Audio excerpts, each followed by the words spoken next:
السلام علیکم دوستو، امید ہے آپ سب خیریت سے ہوں گے۔ اگر آپ ہمارے چینل پر نئے ہیں تو چینل کو سبسکرائب کر دیں تاکہ اسلامی کتابوں کی تمام ویڈیوز آپ تک پہنچتی رہیں۔ جیسا کہ آپ جانتے ہیں، ہم صحیح بخاری کے حدیث پڑھ رہے ہیں۔ آج ہم پڑھ رہے ہیں چیپٹر نمبر 23 اور 24، حدیث نمبر 32، 33 اور 34۔ تو یہ شروع کرتے ہیں۔ بسم اللہ الرحمن الرحیم۔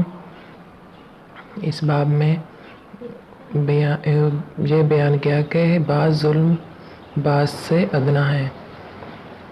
ابو الولید نے بیان کیا، انہوں نے کہا ہم سے شعبہ نے بیان کیا۔ سند امام بخاری رحمۃ اللہ علیہ نے کہا ہم سے اس حدیث کو بشر نے بیان کیا، ان سے محمد نے، ان سے شعبہ سے، انہوں نے سلمان سے، انہوں نے علقمہ سے، انہوں نے عبداللہ بن مسعود رضی اللہ تعالیٰ عنہ سے۔ جب سورہ انعام کی یہ آیت اتری، جو لوگ ایمان لائے اور ایمان میں گناہوں کی آمیزش نہیں کی، تو آپ صلی اللہ علیہ وآلہ وسلم کے اصحاب نے کہا یا رسول اللہ صلی اللہ علیہ وآلہ وسلم، یہ تو بہت ہی مشکل ہے، ہم میں کون ایسا ہے جس نے گناہ نہیں کیا؟ تب اللہ پاک نے سورہ لقمان کی یہ آیت اتاری کہ بے شک شرک بہت بڑا ظلم ہے۔ منافق کی نشانیوں کے بیان۔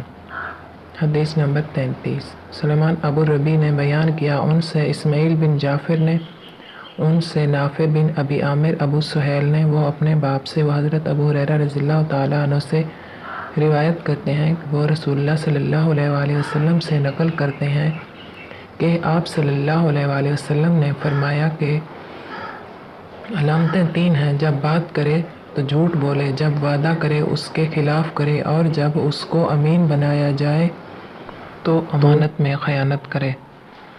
آگے حدیث نمبر 34۔